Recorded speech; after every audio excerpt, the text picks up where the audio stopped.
At first, Zhaobao Mountain looks like a peaceful scenic hill in Ningbo, shaded paths, temple roofs, old stone walls, and quiet views over the water.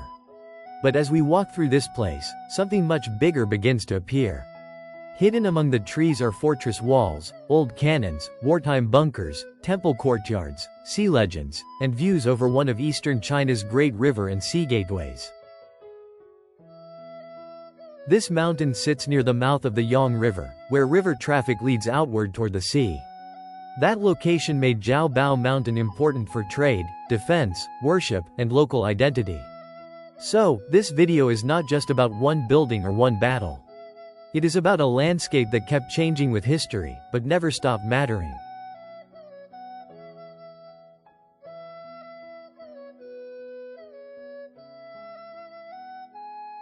Before we get into the military history, this statue gives us a lighter and more playful introduction to the mountain. The name Zhaobao Mountain can be understood as treasure-attracting mountain. The name fits the location very well. This area stood near a busy river and sea gateway, where ships, goods, merchants, and travelers passed through. Here, the idea of treasure is shown very directly. Wayne is holding a large yuan bao, a traditional Chinese ingot shape associated with silver, gold, wealth, and good fortune. The red character on the large vessel next to Pei Fen is man, meaning full or filled. The ingot she is holding appears to show fu, meaning blessing or good fortune. So, this statue is not just a fun photo spot. It introduces one of the themes of the mountain: wealth arriving by water. Ships came through this area. Trade passed through this area. And over time, the mountain became connected not only with defense, but also with prosperity and blessing.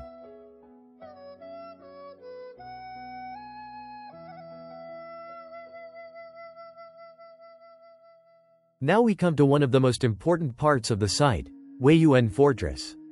The sign in English calls it Weiyuan Wall, but the Chinese name is Weiyuan Shaying. A better way to understand it is Weiyuan Fort or Weiyuan Fortress. This was not just a decorative wall.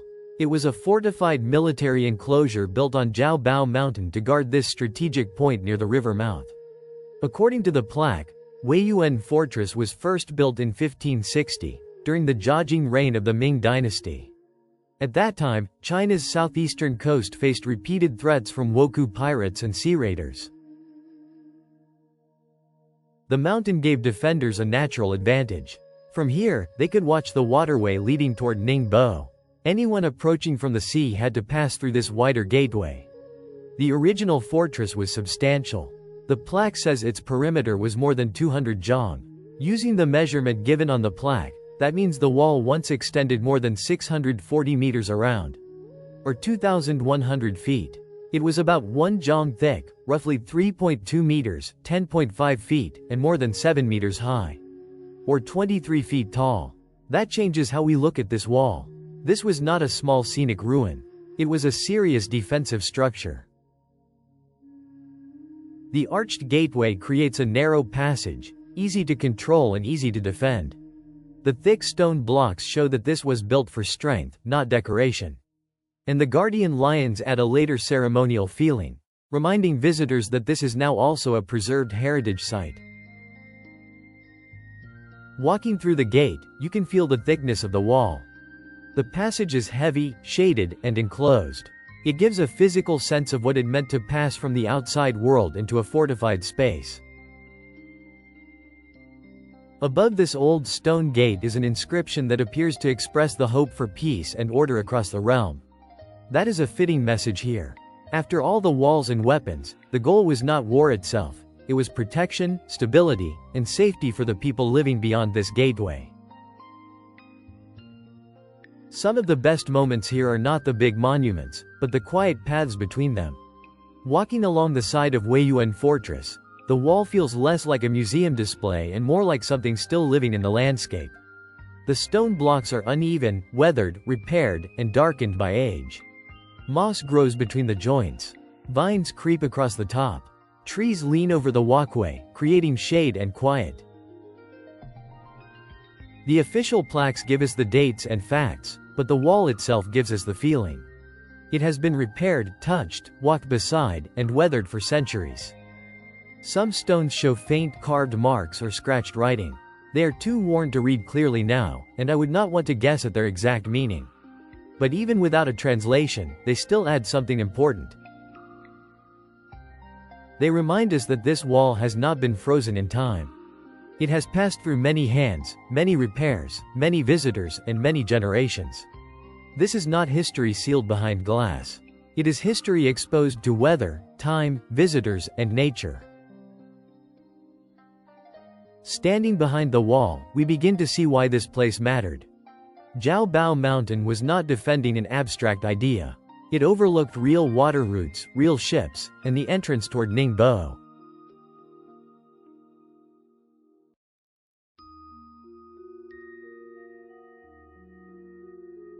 Near the fortress wall, we find one of the most dramatic reminders of Zhaobao Mountain's military past, an old coastal cannon. The plaque calls this area the Zhenhai Fort Barbette. That English wording sounds a little awkward, so let's make it clearer. A barbette is not the cannon itself. It refers to a type of raised gun position where artillery could fire over a defensive wall or parapet. In simple terms, this was part of a coastal gun platform, a battery designed to fire outward toward ships entering the river mouth. From above, the area looks almost like a shaded garden. But the layout reminds us that this was a defensive position.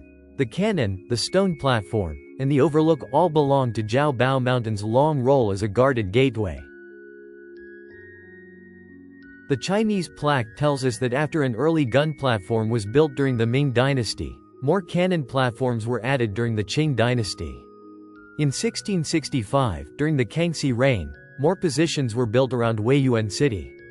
By the late Qing period, and especially by 1885, Zhenhai had a larger coastal defense system with multiple gun platforms, camps, stone fortifications, and defensive works on both sides of the harbor.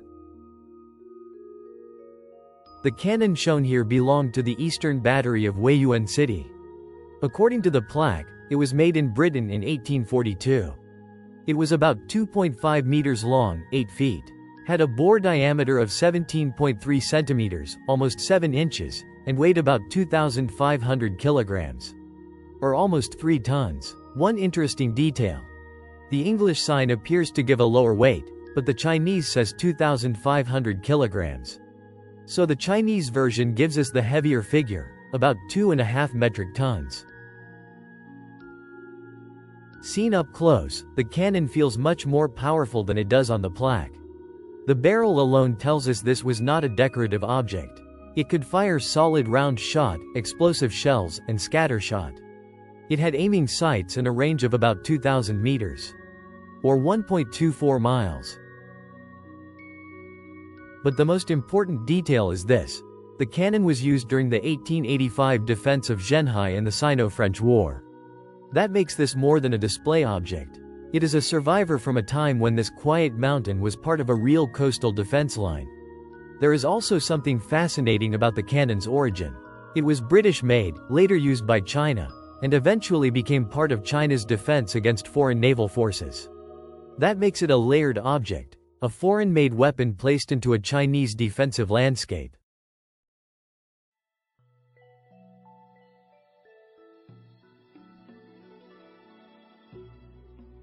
Nearby stands this stone memorial pavilion.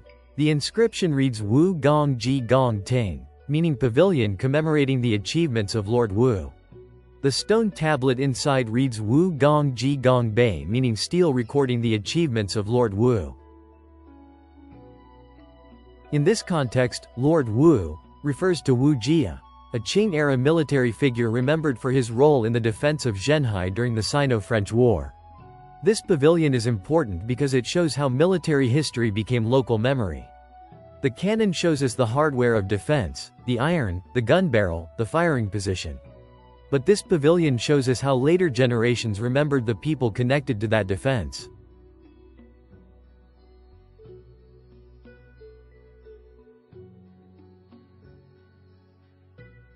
This round concrete structure brings us into a much later chapter of the mountain's military history. And with Pei Fen standing nearby, we get a better sense of its size. At first, it may not look like much.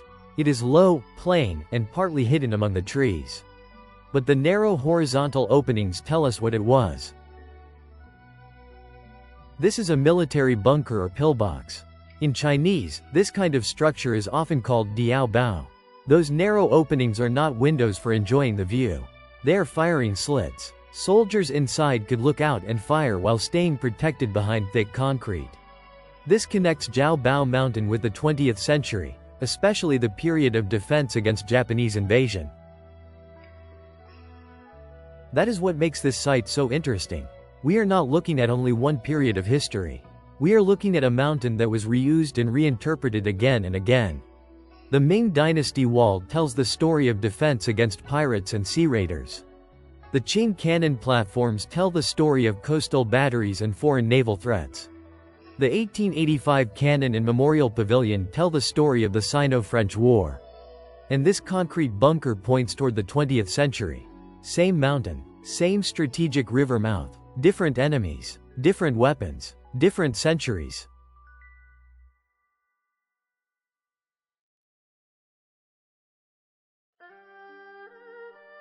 Another sign at the site connects Zhenhai with one of China's most famous mythological stories, Neza and the Dragon King of the East Sea.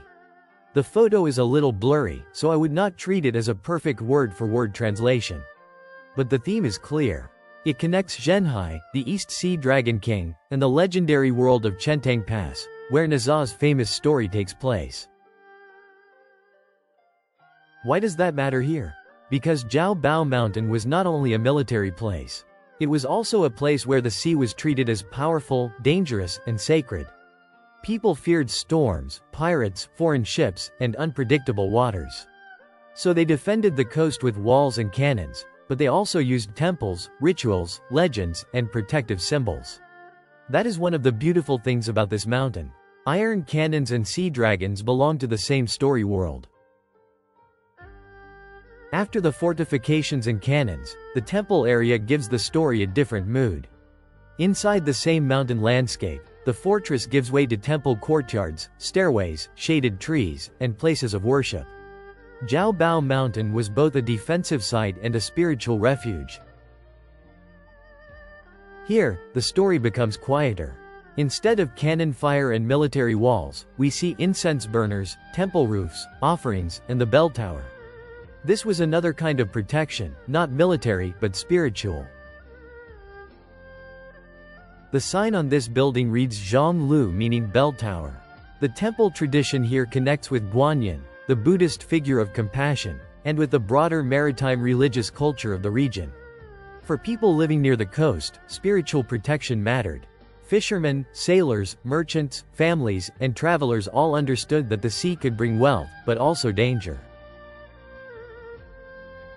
This single view captures the layered personality of the mountain. Temple life below, symbolic tower above, and the old defensive landscape around them. The military side protected the river mouth with stone, iron, and soldiers. The temple side protected the people with incense, bells, prayer, and faith.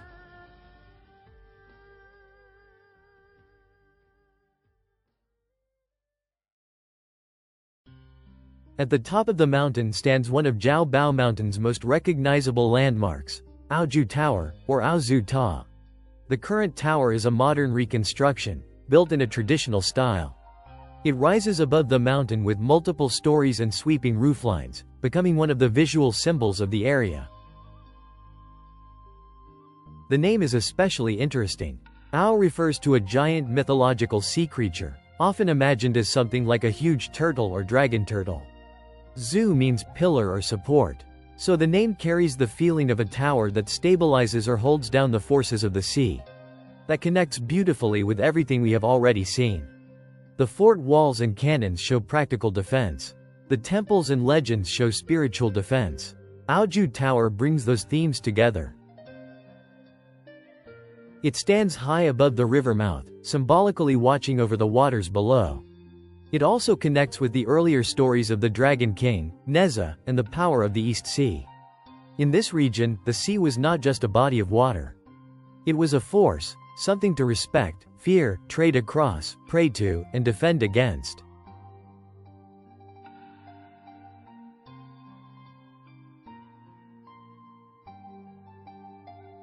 This is why Zhaobao Mountain mattered. It was not just a pretty hill.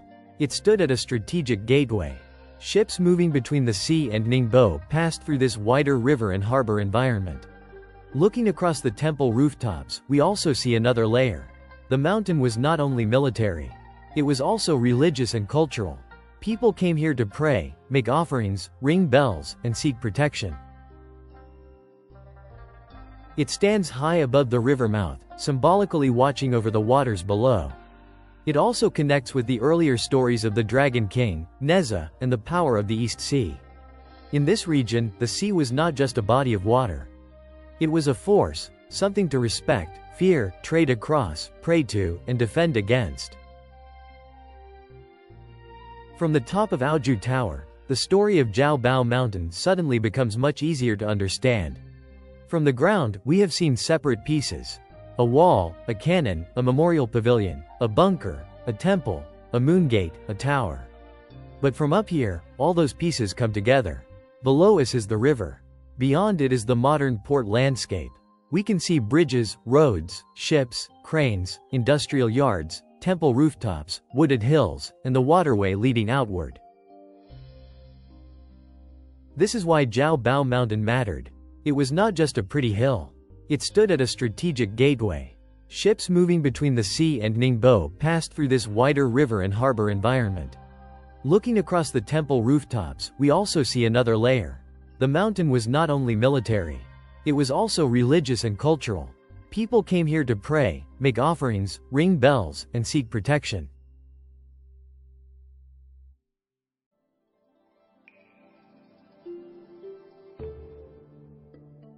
Then, looking outward toward the port, the view changes again. The cranes and ships show the modern version of the same story. This area has always been connected to movement, ships, trade, goods, danger, defense, and opportunity. In the past, Zhaobao Mountain watched for pirates, warships, and hostile forces. Today, the same landscape is filled with bridges, shipping activity, and modern development. The mountain's role has changed, but its importance has not disappeared. This is one of the best moments to pause and let the view speak for itself. The river, the harbor activity, the boats, the hills, and the city all come together below the mountain. This is why Zhaobao Mountain was defended for so long. It watched one of the key approaches toward Ningbo. After the big views from the tower, the final part of the visit becomes quieter again. The walkways, trees, pond, and garden walls remind us that Zhaobao Mountain is no longer a battlefield. It has become a place for visitors, families, reflection, and memory. This small round opening is a traditional Chinese moon gate, or Yudongmen. The circular shape is not accidental. In Chinese garden design, a moon gate works almost like a picture frame. It turns whatever is behind it, trees, rocks, a path, a courtyard, or a garden, into a composed scene. The full circle can also suggest harmony, completeness, balance, and reunion. So this is not just a doorway. It creates a mood. It feels like passing from one world into another. The inscription above appears to read Si Hang, which can be understood as compassionate voyage or merciful vessel. In Buddhist language, that idea connects with compassion carrying people across suffering. After seeing walls, cannons, bunkers, and memorial stones, this moon gate feels like a final change in tone. It reminds us that Zhaobao Mountain was not only a place of conflict. It was also a place of reflection, worship, protection, and peace. Zhaobao Mountain is the kind of place that rewards slow looking. At first, it may seem like a pleasant scenic stop in Ningbo, a hill with temples, old walls, trees, and nice views. But once we begin to look closer, the mountain becomes a layered story. The name points to treasure and good fortune. The fortress wall takes us back to the Ming-dynasty and coastal defense against pirates and sea raiders. The cannon and memorial pavilion bring us into the Qing dynasty and the defense of Zhenhai during the Sino-French War. The concrete bunker reminds us that the mountain's strategic importance continued into the 20th century. The temple buildings, bell tower, sea legends, and moon gate show the spiritual side of the same place, where people prayed for protection, honored the sea, and created spaces of peace within a landscape shaped by danger. And from the top of Aozhu Tower, we can see why all of this happened here. River, harbor, sea, trade, defense, worship, memory, all of it comes together at Zhaobao Mountain. That is what makes this location so powerful. It is not just one story. It is many stories stacked together on the same hill. Thank you for joining me on this walk through Zhaobao Mountain in Ningbo's Zhenhai district. If you enjoyed this journey through China's history, legends, temples, and hidden places, please give the video a like, leave a comment, and subscribe for more travels through China. And don't forget to ring the bell so you'll be notified when the next video is uploaded. Until next time, thanks for watching, and I'll see you in the next journey.